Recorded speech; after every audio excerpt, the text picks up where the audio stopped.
ज्योति जगाते चलो, ज्योति से ज्योति जगाते चलो, ज्ञान की गंगा बहाते चलो, ज्ञान की गंगा बहाते। भाई साहब आना, भाई साहब, ओ भाई साहब, भाई साहब,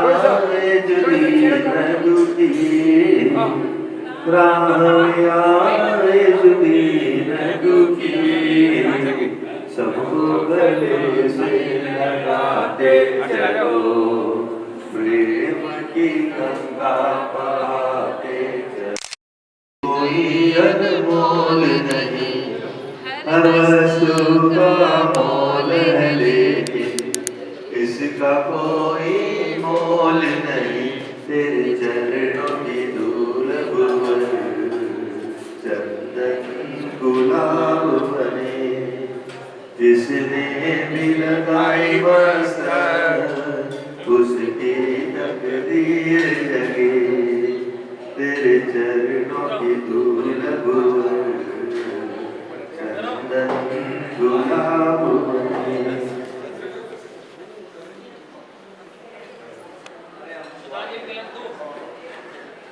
आइए माया जी काला, आइए मंगलाचरण से कार्यक्रम की शुरुआत करते हैं। तैयारी नहीं करके आए क्या? तो कमोल जी नहीं आइए।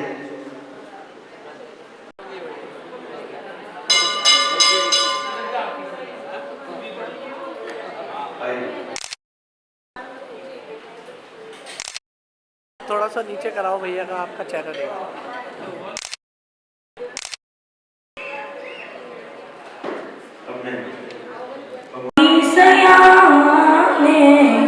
गुरु की महिमा कोई न जाने, गुरु की महिमा कोई न जाने। गुरु एक बहती गंगा की धारा, गुरु एक बहती गंगा की धारा। गुरु चरण लेने सबको तारा, गुरु चरण लेने तारा। गुरु एक बहती ज्ञान की धारा, गुरु एक बहती ज्ञान की धारा। गुरु चरण लेने सबको तारा, गुरु कृपा को उनके सब कोई माने। गुरु की महिमा कोई न जाने, गुरु की महिमा कोई न जाने। कोई पंडित ना ही सयाने, गुरु की महिमा कोई न जाने, कोई न जाने। बोले इस पाठ पे भजन सागर जी महाराज की। सभी लोग हाथ जोड़े, पवित्र परमेश्वर भगवान का स्मरण करेंगे, भगवान के श्री चरणों में वंदना करते हुए। गणमी ओड बट माणम परम पाणम जिणम तिसोधेण बोचामि रयणसम सायारणयार्धम मेणम। इणमो अरिहंताणम इणमो सिद्धाणम नमो आयरियाणम इणमो वच्यायाणम इणमो लोये सौसावोणम।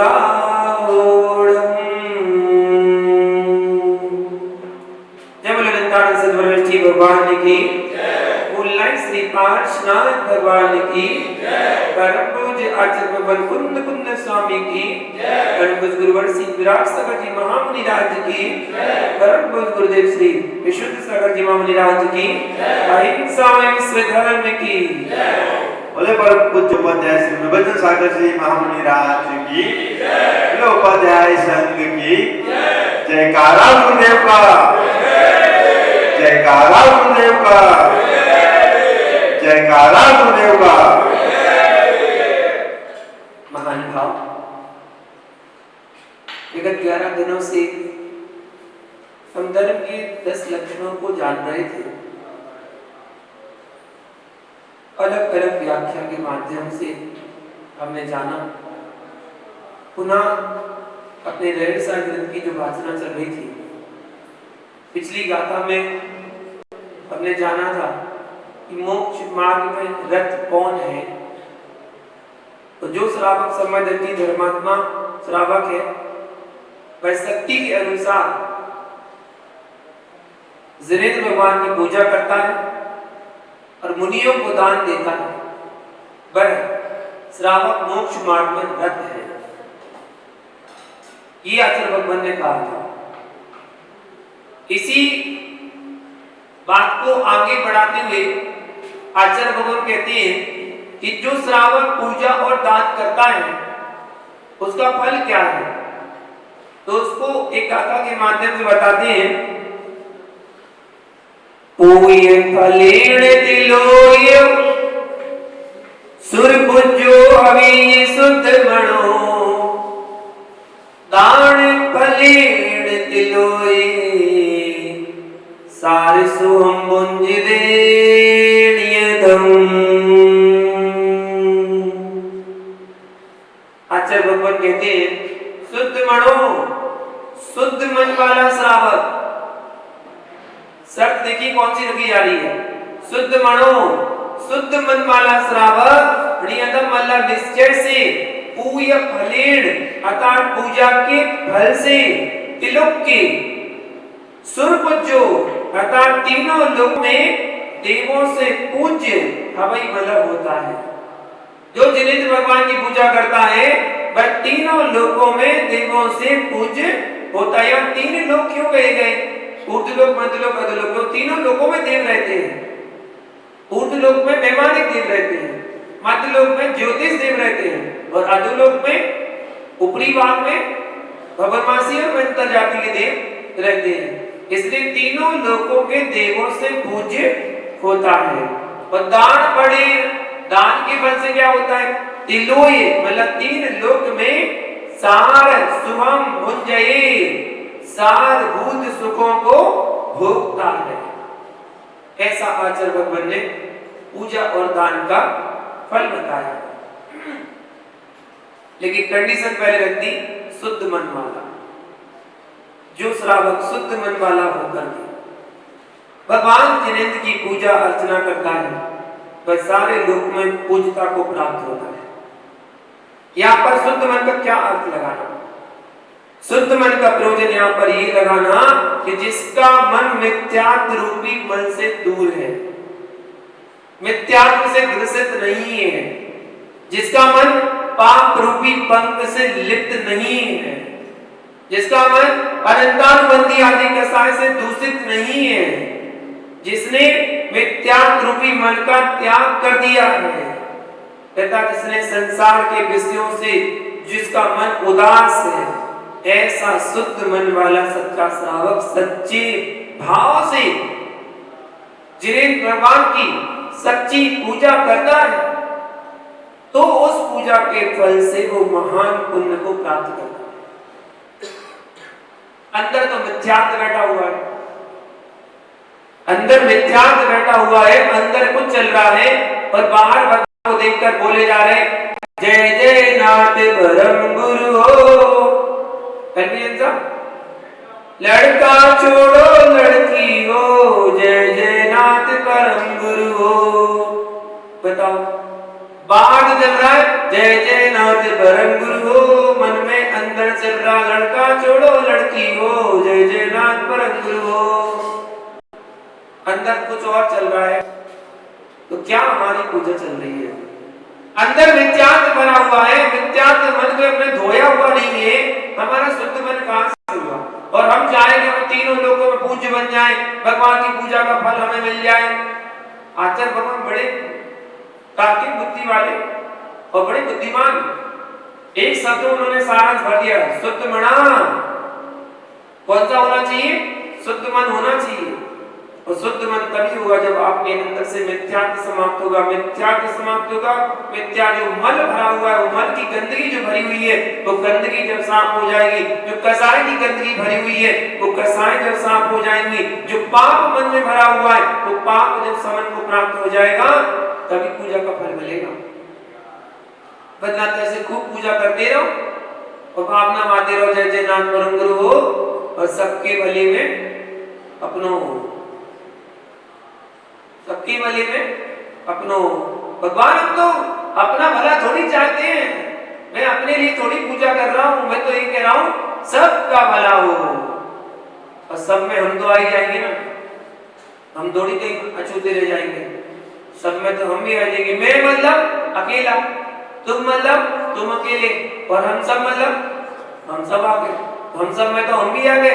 तो भगवान हम सबका भला चाहते हैं, कहीं ना कहीं किसी ना किसी प्रकार से रास्ता खोज ही लेता है और अपना नंबर लगा ही देता है। ऐसा है श्रावक।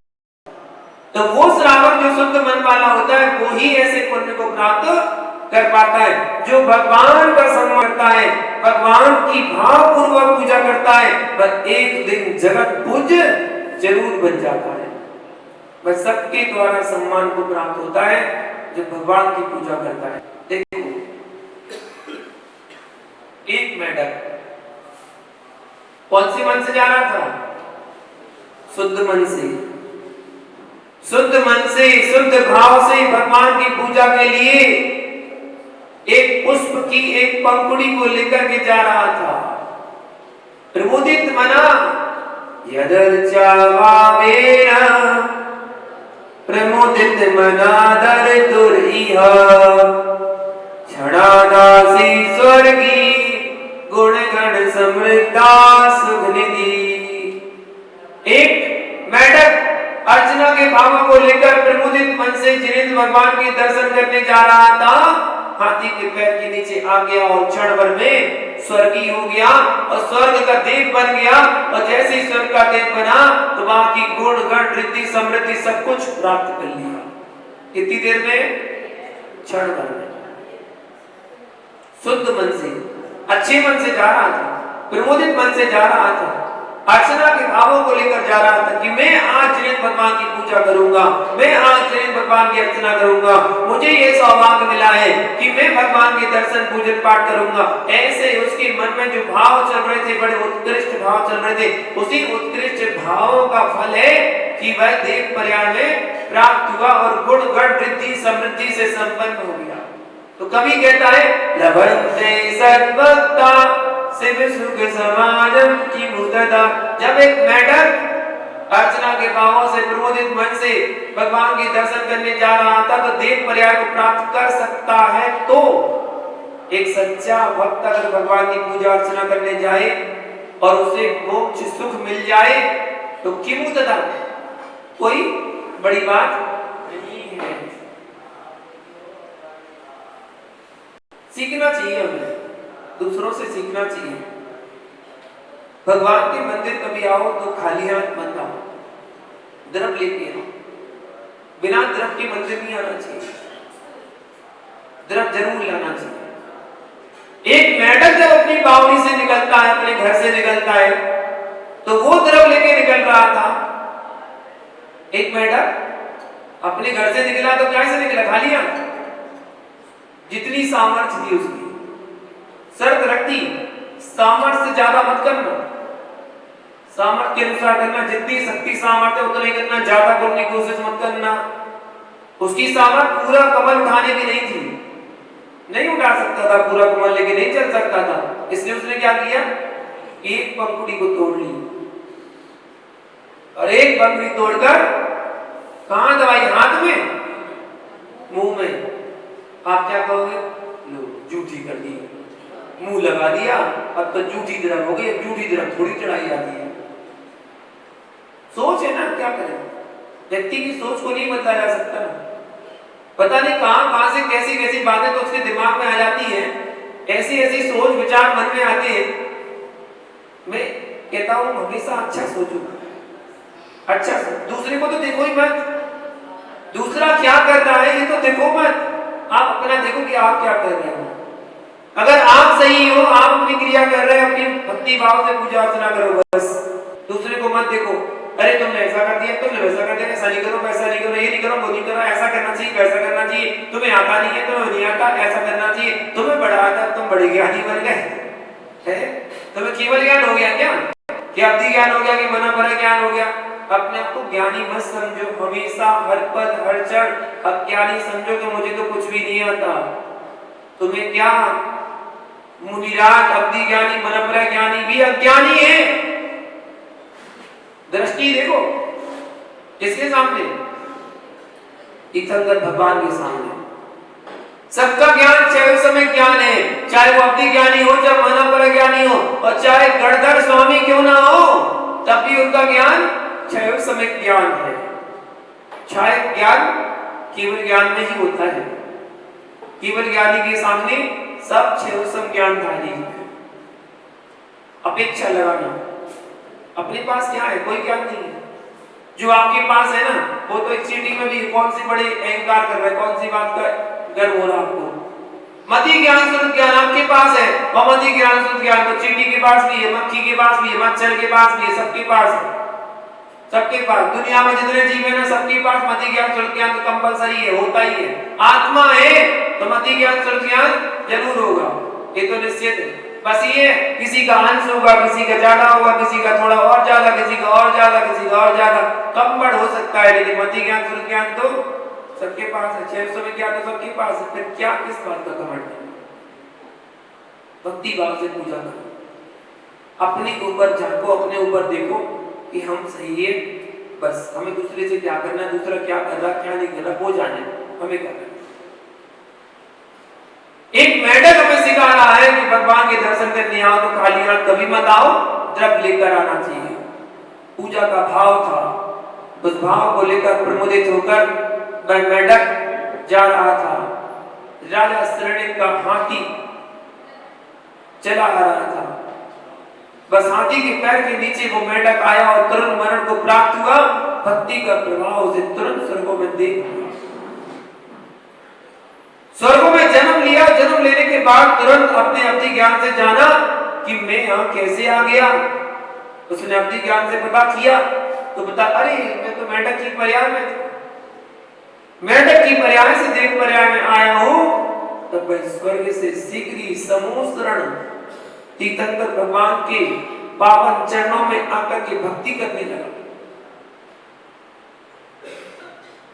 यदि किसी को थोड़ी विभूति मिल जाती है तो विभूति में आसक्त हो जाता है, उसी में फंस जाता है, उसी में आनंद लेने लगता है।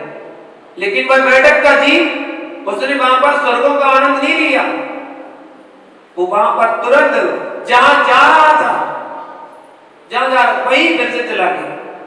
तो जहां जा रहा था भगवान के दर्शन करने ही जा रहा था, तो भगवान के दर्शन करने के लिए चला गया और वहां जाके भक्ति करने लगा। उस देव के मुकुट में मेढक का चिन्ह था। कहता है तीर्थंकर भगवान से, भगवान देव के मुकुट में मेढक का चिन्ह क्यों बना है? तब भगवान की देवध्वनि कहती है, देव पूर्व भाव में मेढक की पर्याय में था और भक्ति भाव से समुद्र में आ रहा था। बीच रास्ते में तुम्हारे हाथी के पैर के नीचे आके दब गया। भक्ति प्रभाव से वह उत्तम देव बना है। तब राजा शरण सोचने लगे कि भक्ति के सिर्फ भाव से देव गति होती है। क्या पूजा करने वाला प्राणी मोक्ष को प्राप्त नहीं करेगा? जरूर करेगा, अवश्य करेगा। जिन भगवान की पूजा परंपरा से मोक्ष प्रदान करने वाली है। परंपरा सब हमारे बहुत दिया जाता है। परंपरा, परंपरा मतलब आगे चलकर उसे मोक्ष मिलेगा। 1 भाव, 2 भाव, 5 भाव, 10 भाव, 20 भाव, 25 भाव, 40 भाव, 50 भाव, मोक्ष जरूर मिलेगा, ये निश्चित।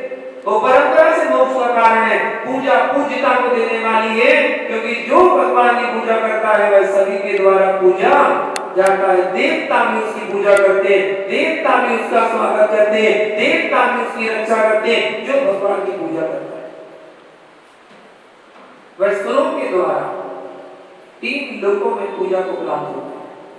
इसका मतलब इसका मतलब यह है कि भगवान का भक्त होने के नाते देवता लोग भी उसका सम्मान करते हैं। या पूजा शब्द से सिर्फ सम्मान अर्थ व्यक्त होता है, ना कि जैसी पूजा हम वीतरागी भगवान की करते हैं तो वीतरागी भगवान तुम्हारी पूजा करेगा, देव लोग तुम्हारी पूजा करेगा, ऐसा नहीं है। 6 प्रकार के आयतन है और 6 प्रकार के अनायतन है, जिसमें सच्चे देव, सच्चे शास्त्र, सच्चे गुरु और उनके भक्त ये आयतन कहलाते हैं और इनसे विपरीत अनायतन कहलाते हैं। इस अपेक्षा से भगवान का भक्त यथा योग्य स्वागत का, आदर का पात्र होता है। आप खुद देख लीजिए अपनी समाज में, लौकिकता में, यदि कोई युवा या कोई बच्चा प्रतिदिन भगवान का अभिषेक करने आता है, प्रतिदिन जिन्हें भगवान की पूजा अभिषेक में सहयोगी रहता है, तो आपका भी मन करता है कि हम उसका सम्मान करें, तो साल में एक बार उसका सम्मान जरूर करते हैं। तो भगवान की पूजा कर रहे हैं तो वो भी पूजा को प्राप्त हो रहा है, पूजा मतलब सम्मान, वो सम्मान को प्राप्त हो रहा है, उसका कुछ विशेष स्थान दिया जाता है उसको। आइए ना, आप आइए ना, आप प्रतिदिन भगवान की सेवा करते हैं, भक्ति करते हैं, आप यहाँ पर सेवा करिए, आप आइए ना, ऐसा कहा जाता है। उसको सम्मान के साथ बिठाना जाता है, बुलाया जाता है, सम्मान दिया जाता है, क्योंकि जैन दर्शन के सिद्धांत सत्य साबित है और जैन दर्शन रूप प्रधान नहीं, गुण प्रधान धर्म है। रूप प्रधान धर्म नहीं है, गुण प्रधान धर्म है जैन धर्म। तो कहता है हमारे यहाँ गुणों की पूजा होती है, रूप सुंदरता की पूजा नहीं होती है। जैसा कि कुंद गोस्वामी ने अष्टपाद ग्रंथ में कहा है, रवि देवो वंदिजयी राविये कुलो राविये जाई संजुतो को वंदनी मो गुणहीनो डाकू सबड़ोड़े विसाबोई। ना शरीर की वंदना की जाती है, ना कुल की वंदना की जाती है, ना किसी गुणहीन की जाती है, क्योंकि गुणहीन मनुष्य ना मुनि है और ना श्रावक है। इसलिए सदैव गुण ही पूज्यता को प्राप्त होते हैं, रूप रंग नहीं होते। यदि आपने आदिनाथ भगवान के कुल में जो जिन्होंने जन्म लिए थे तो क्या सभी पूज्य बन गए? कुल अगर पूज्य होता तो आदिनाथ के कुल में जितने लोगों ने जन्म लिया क्या वो सभी पूज्य हो गए? तीर्थंकर के काल में जो जन्म लेते हैं, परिवार में जन्म लेते हैं, तो क्या सभी पूज्यता को प्राप्त हो जाते हैं? नहीं, कुल से कोई पूज्य नहीं होता, जाति से कोई पूज्य नहीं होता, शरीर से कोई पूज्य नहीं होता, रूप रंग से कोई पूज्य नहीं होता। पूज्य यदि कोई बनता है तो गुणों से पूज्य बनता है। जिसने गुणों को धारण कर लिया वो पूज्य बन गया। इस जगत में जो पूजा करता है वह दान देने की भावना करता है। दान देने वाला कभी दुखी नहीं होता, सदैव सुखी होता है। जो 5 पापों का दमन करता है वह मानव दान देने का मन करता है। पुण्यात्मा प्राणी ही दान देता है। इस बात को लिख के रख लेना कि पुण्यात्मा प्राणी ही दान देता है और पुण्य के लिए कमाता है। पुण्यात्मा प्राणी जो 3 लोक का सार, 3 लोक का सारभूत जो सुख है, क्या है 3 लोक का सारभूत? रुपया, पैसा, धन संपत्ति, घर मकान, गाड़ी घोड़ा, सब आसार है, सब यही मिला और यही छूट जाने वाला है। ये कोई सार नहीं है। फिर 3 लोक का सार किसको कहा गया? ये 3 लोक का सारभूत सुख क्या है? तो सबसे पहले आचार्य कहते हैं उत्तम जाति का मिलना, उत्तम कुल का मिलना, उत्तम शरीर का मिलना, उत्तम परिवार का मिलना, उत्तम धर्म का मिलना, उत्तम शक्ति मिलना, उत्तम भाव होना, उत्तम गुरु मिलना और उत्तम उपदेश आदि का मिलना, ये सब संसार के सारभूत सुख है। ये संसार के सारभूत सुख जो आपको मिल जाए। अगर ये मिल गए तो निश्चित आप संसार से पार हो जाएंगे। संसार से पार होना है तो संसार के सारभूत सुखों को प्राप्त करना पड़ेंगे, और सारभूत सुख यदि मिलेंगे तो वो दान के फल से मिलेंगे। शरीर के लिए उत्तम सुख क्यों कहा? क्यों कहा? शरीर तो मिट्टी में मिलने वाला है, उद्गल है, नश्वर है, हाड़ पिंजरा, हड्डी पिंजरा हो गया, पिंजरा है अकेला बस, उसको लिए उत्तम क्यों कहा गया? उत्तम सुख क्यों कहा गया?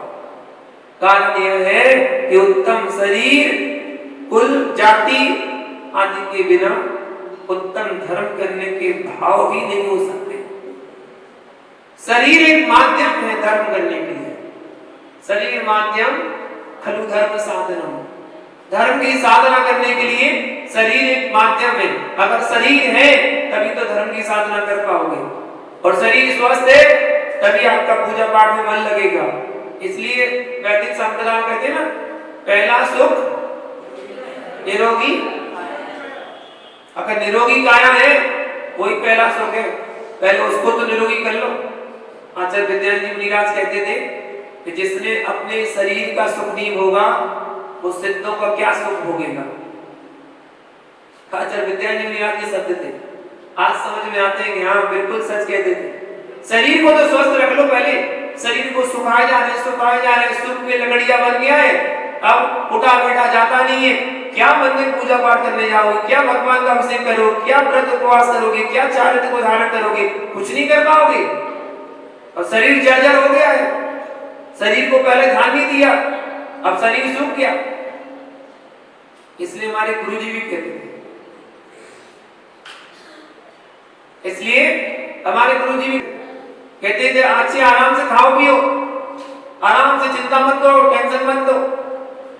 ब्रह्मचारी अवस्था में कहते थे आराम से खाओ, 2 टाइम खाओ, कोई त्याग नहीं करो, कोई व्रत कोई उपवास नहीं करो, क्योंकि यही समय अच्छे से खा लो पी लो, उसके बाद तो मिलने ही एक बार। अगर तुम सोचो भी ना कि 2 बार मिल जाए तो मिलने वाला नहीं है, एक ही बार मिलना है। इसलिए अभी खा लो अच्छे से, शरीर का सुख अच्छे से भोग लो। शरीर का सुख भोग लोगे तो सिद्धों का सुख भी जरूर भोग पाओगे। महानुभाव, उत्तम धर्म तभी किया जा सकता है जब उत्तम शरीर हमारे पास है। उत्तम देह के बिना मोक्ष की प्राप्ति नहीं हो सकती है। देह से मोक्ष नहीं मिलती, उत्तम देह से मोक्ष मिलती है। देह तो आपके पास नहीं, बताओ मोक्ष चले जाओगे क्या? नहीं मिल जा पाओगे। इतनी पावर नहीं है, इतनी शक्ति नहीं है आपके शरीर में कि आप ऐसी साधना कर पाओ इस देह से मोक्ष चले जाओ, जा ही नहीं सकते। नारजी की देह से मोक्ष नहीं जा सकते, देव की देह से मोक्ष नहीं जा सकते, और त्रेंच की देह से मोक्ष नहीं जा सकते। देह तो मनुष्य की ही चाहिए, लेकिन मनुष्य की देह के साथ साथ वज्रवृषभ नारायण संघन भी चाहिए। वज्रवृषभ नारायण संघन नहीं है, मोक्ष नहीं जा सकता, जा ही नहीं सकता। कितनी प्रयास कर लेना, पंचम काल में जन्मा जीव कितनी कठोर से कठोर साधना कर ले तो मोक्ष नहीं जा सकता। काल का भी प्रभाव है। कितनी साधना कर लो, आप मासोवासी बन जाओ, महीने महीने भर के उपवास कर लो। उपवास से बड़ी साधना है पूर्णोदर तप करना। आज उपवास की तो होड़ लगी हुई है, वो कर रहा तो हम भी कर रहे, वो कर रहा तो हम भी कर रहे। उपवास से बड़ा तप है पूर्णोदर करना, भूख से कम खाना। पूर्णोदर से बड़ा तप है वृत्ति परिसंज्ञान, प्रतिज्ञा पूर्वक संकल्प पूर्वक भोजन करना। इतना ही करूंगा, इससे ज्यादा नहीं करूंगा। वृत्ति परिसंज्ञान, इससे बड़ा तप है रस परित्याग, रोज प्रतिदिन एक एक रस का त्याग करना, या 6 रस का त्याग कर देना, नीरस भोजन करना। एक से बढ़कर एक तप क्रम से बढ़ते चले जा रहे हैं। तो सोचो, उपवास की होड़ में अपने शरीर को मत सुखाओ। साधना करने के लिए शरीर के लिए कुछ देना पड़ेगा, नहीं दोगे तो साधना नहीं कर पाओगे, देना पड़ेगा। गाड़ी को चलाना है तो गाड़ी में डीजल पेट्रोल डालना पड़ेगा, यदि डीजल पेट्रोल नहीं डालोगे तो गाड़ी चलने वाली नहीं है, गाड़ी वहीं खड़ी हो जाएगी, उसको देना पड़ेगा। ऐसे शरीर के लिए अन्न पानी देना पड़ेगा। ये डीजल है शरीर का, इसमें डालोगे तभी शरीर आगे चलेगा। तो शरीर माध्यम है, स्वस्थ रखें शरीर को। इसलिए 3 लोक का सारभूत सुख आत्म शांति और आत्म परिणामों में निर्मलता और मन की प्रसन्नता है। सबसे बड़ा सुख दान देने वालों को मिलता है, पर सदैव सुखी रहता है क्योंकि उसका मन प्रसन्न है। जितनी भी अशांतियां है ना, जितने भी संकट, जितने भी दुख पीड़ा होती है, ये हमारे मन को अशांत रहने से होती है। हमारा मन अगर शांत रहना सीख जाए तो कोई कष्ट, कोई पीड़ा नहीं है हमारे जीवन में, कोई संकट नहीं आने वाला।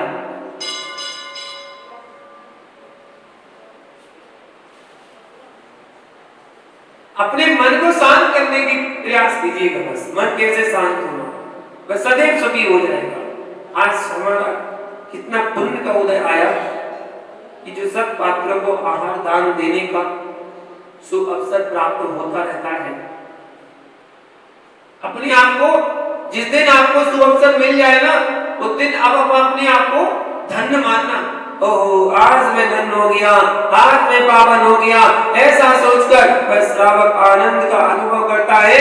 ऐसा पवित्रमय भाव पुण्य का सृजन करता है और संसार के समस्त सुखों को भोग करता है। इसलिए सदैव दान देते रहना चाहिए, दान की भावना बनाते रहना चाहिए, जिससे पतित आत्मा भी पावन बन सके। अपनी भावना को बनाते रहना चाहिए। मैं पुनः आपको एक बार बता रहा हूं कि आप ये मत सोचना अभी तो दिया था, अभी तो दिया था। कमाया भी तो अभी भी था। जैसे कमाया वैसे दिया, जैसे कमाया वैसे दिया। कमाते जाओ, देते जाओ, कमाते जाओ, देते जाओ, देते जाओगे बढ़ता जाएगा और आता जाएगा। अगर नहीं दोगे तो वही जमा रह जाएगा।